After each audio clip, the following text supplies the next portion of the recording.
This is a really difficult matchup. I'm just not really sure how to beat this guy. I am either going to make bank or end up homeless trying, because UFC Shanghai, Nurmagomedov versus Xiong, goes down Saturday, August 29th. I'm going to break down every fight on the card. Let's jump right in. We've got welterweights kicking us off. Mang Ding versus Cam Nelson. A low-level matchup to get things started for sure. We simply don't have a ton of information available on Nelson. Based on the limited tape I've seen, he likes to pressure forward, works lots of combinations and kicks. I have to infer he's not too high level unless he's made significant improvements. I've seen him get rocked by low-level competition. You look at his record, he's failed to finish some low-level fighters. Ding is not a high-level fighter himself. I've spoken about that before. But he has competed in the UFC and on Contender Series, and he has a lot more experience. My main concern with Ding is his inability to close distance, but against this guy, he probably won't have to worry about that. These guys should meet in the middle. Ding does have some decent calf kicks, and we don't know how Nelson will respond to these. I have to lean to the side of Ding here. I did bet him at around plus 110, but you can't bet either guy as a favorite. We just have too much information missing. Either guy could get smoked here. I think the fight ends by knockout. I'm going to lean Ding's way though. Give me Ding KO 1. Strawweights next. Jingnan Xiong taking on Julia Polastri. Xiong got cooked by Angela Hill in her UFC debut, but Polastri isn't someone I'm too high on right now after she blew it against Talita Alencar. Both these ladies are coming off losses when they were favored. I do have to lean Polastri here though. She has terrible fight IQ and her approach varies from fight to fight. Sometimes she's a wrestler, sometimes she's a brawler, and sometimes she's a technical kicker from range. The good news for her here is that she probably won't be seeing too many takedowns from Xiong, which has been an Achilles heel for Polastri in the past. If Polastri wants to come forward and make it a brawl, that might be beneficial as she does have the power of youth on her side for this matchup, and she is very tough.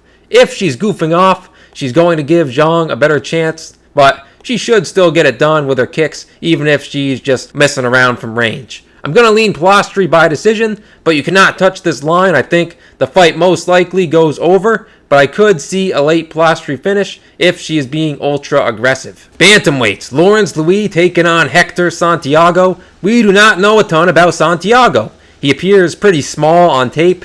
He isn't fighting very good competition either. He has okay kicks, combinations, and power. He's definitely hittable as he comes forward, and we don't know too much about his wrestling. Louis should be the bigger guy here. He fights with a good pace, and I like his wrestling quite a bit. He can be a bit stiff at times, and Santiago might be able to land strikes around his guard. However, if Santiago's wrestling and stamina aren't up to par, I think he could get drowned here. Louis doesn't always do well in managing distance. Sometimes his kicks are way too out of range, but I do like his jab. I think he most likely has Santiago covered in this matchup. But again, there are some unknowns here, and Louis can be hittable, so Santiago cracking him is not out of the question. I think there's a good chance we see a finish here, and I will lean Louis KO 1. But this line is pretty accurate in my opinion. With the featherweights, we got Jack Jenkins versus Sean Woodson. Jenkins just doesn't do it for me. He has really good kicks, particularly the calf kicks everyone always talks about. He can manage distance well, and he has good punches when his opponents close the distance. However, his grappling is fairly weak in my opinion. I don't think he's too tough overall. And the problem here is Jenkins is coming off an injury to fight Woodson. Woodson is abnormally tall and long, so Jenkins may have to be more aggressive than he usually is. If Woodson isn't careful, Jenkins might be able to chop some low kicks on him, but Woodson does do a good job of timing the kicks of his opponents, firing his own offense when they kick, sticking them with those punches. And if Jenkins isn't careful, he could get repeatedly smoked down the pipe. Even though Woodson isn't much of a wrestler, Jenkins' grappling is so suspect that I don't doubt Woodson can possibly find a submission here. The layoffs these guys have been on add some volatility to the fight. Been a very long time since we've seen Woodson in particular. However, I will lean Woodson's way. The length advantage will probably force Jenkins to close the distance more than he would like. Give me Woodson by decision. Oh boy, and for more bantamweights, we got Long Xiao taking on Francesco Nuzzi. I am not impressed with Long Xiao. I've talked about it before. This guy has 0 IQ.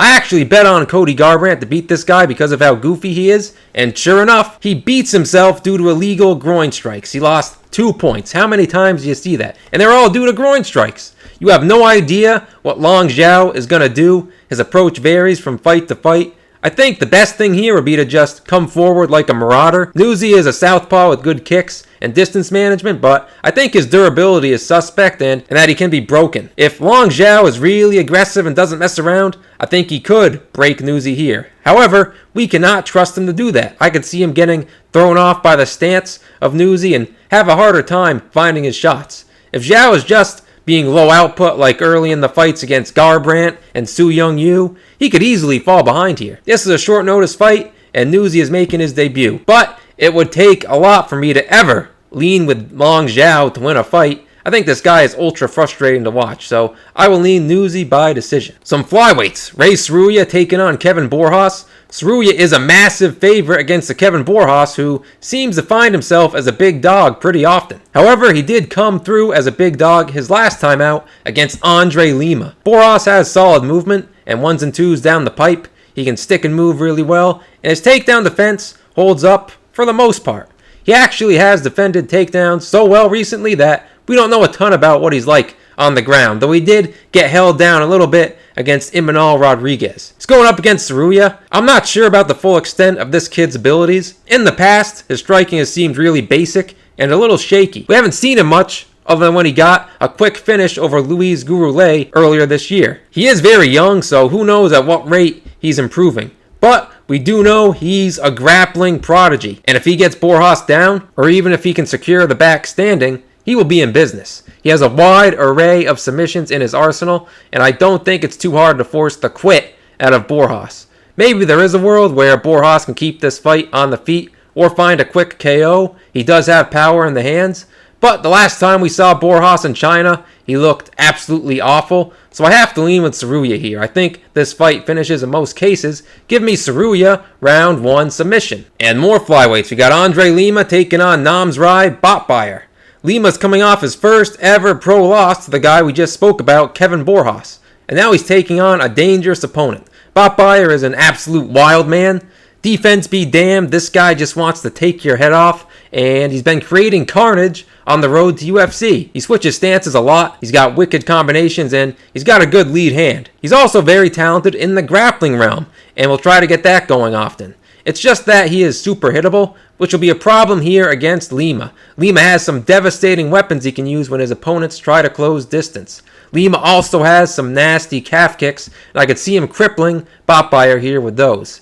He also has good enough defensive grappling to avoid being submitted, and even reverse position and find some of his own grappling success. Even though we saw Lima get rocked in round 1 of the Borjas fight, he has mostly proven to be durable, so I think he can survive Batbayer's madness and land a shot on Batbayer's chin first. Dangerous fight for Lima, but I will side with him here. Give me Lima KO, we'll say round 1, but it could come later. More flyweights. Bilal Hasan taking on Nilson Rojas. Hasan is taking on another undefeated fighter here, yet he is still the biggest favorite on the card, and it's not by accident. This kid is absolutely incredible. They don't call him the Indo Ninja for nothing. He has some of the fastest kicks you will ever see, and great footwork and distance management to boot. His offensive and defensive grappling are also stellar. Now, Rojas is a guy who has massive power in the hands. He is fairly aggressive, and he likes body shots. However, unless he lands big on Hasan early, I think he is absolutely cooked here. Hasan will probably be able to keep this fight at kicking range where he can pick his opponent apart. And if Rojas gets too aggressive or drops his hands too much on a body shot attempt, Hasan can nail him with a lead hand. I also think Rojas can slow down a bit in fights, so although he has some degree of danger factor here, I think the modern day Bruce Lee, Bilal Hasan, is gonna absolutely cook this guy. I am very confident in Hasan here, but unfortunately, so are the books, so he doesn't give a ton of value if he wins, even as a parlay piece. Give me Hasan KO 1, but it could come in the later rounds when Rojas gets tired. With the light heavyweights, we got Levy Rodrigues Jr. taking on Lu, which is apparently how you pronounce his name, my sources tell me. Lu is someone who's competed in K1 kickboxing. He's got a lot of length, and he is known for his calf kicks. Rodrigues is someone we don't know a ton about still, even though we did see him take his first L in his UFC debut when Felipe Franco was able to take him down. He's going to have to find a way to close the distance here, or else he will get picked apart from range. Rodrigues has great power. However, even though Lou can be hittable if you get in close, he does seem somewhat durable. The grappling of Lou, based on limited tape on him, looks awful. There's a good chance he's gotten better in that area. So this is another fight where we have some gaps in our knowledge, but I think the line is accurate because Lou is going to be able to leverage his length and use of kicks to most likely get Rodrigues out of there. Give me Lou KO 1. Alex Perez, Sumudaerji 2. We have a rematch here. These guys fought back in May, but it was ruled a no contest after Perez took a groin strike. Believe it or not, Perez was a favorite in that fight, and even I slightly leaned his way. But now we've got Sumudaerji as a decent sized favorite because he did really well in that fight. He has shown recently that his grappling has improved dramatically. He even hurt Perez in that matchup. So if Perez is not readily able to grapple here and he doesn't have a durability advantage, he is going to be in trouble, it would seem. Sumudaerji has that freakish range for flyweight, so Perez needs to do a lot of work to close the distance. But he could be getting hit as he comes forward, as Sumudaerji is a guy who fights really well off the back foot. We also have to note Perez will tap to just about anything, and Sumudaerji has been working submissions more recently. So I actually think a big line adjustment from the last fight is warranted, and I'm leaning with Sumudaerji to get this one done. Give me Sumudaerji by decision. However, I do think he could win by any method. Bantamweights, Aoriqileng taking on Kai Asakura. Asakura took care of business easily in his first UFC fight at bantamweight, smoking Cam Smotherman almost instantly, and I think Aoriqileng is in big trouble here. I would say he has okay power in the pocket, but really he doesn't even have too many finishes in the UFC. He doesn't offensively grapple a ton, and even though we have seen Asakura taken down and submitted, I don't think Aori is even going to be able to take Asakura down if he tries. I think Asakura will have a dramatic speed advantage. He has good movement and setups for his strikes. Given the way he fights, he can be hit at times, but I think he will get to Aoriqileng way before Aoriqileng can get to him. So I think the line is appropriate here, and Asakura knockout would seem highly probable. Give me Asakura by knockout in round 1. And another ladies fight. Xiaonan taking on Denise Gomes. Even though Xiaonan is getting old and has been away from the cage for a while now, I think she should have the upper hand here. I am just not a fan at all of Denise Gomes. She has power and she isn't a quitter, which are good assets. I also think she's maybe improved her grappling a little, but from a technical perspective, I think she's pretty weak. I don't think she manages distance too well. She looks slow and sloppy at times. She will get tired, kind of just wing strikes with no real setup. Xiaonan is taller and longer, and she does a good job of sticking and moving with her jab. I think Xiaonan can really pick Gomes apart here with 1s and 2s. Although Xiaonan is really weak from her back, her takedown defense isn't bad, and I'm not a huge fan of Gomez's wrestling. Now, I'm not interested in betting Xiaonan at this line because there is a real possibility if she does get taken down, she could get held there. Also, Gomes does have power, so if she can land on an aging Xiaonan, she might hurt her. But I gotta lean Xiaonan here. I really think Gomes is a bit overrated. Give me Xiaonan by decision. And finally, in the main event, we've got Umar Nurmagomedov taking on Song Yadong. This is a really difficult matchup. Song Yadong is the hometown guy here, but he has a tall task in front of him. Umar Nurmagomedov.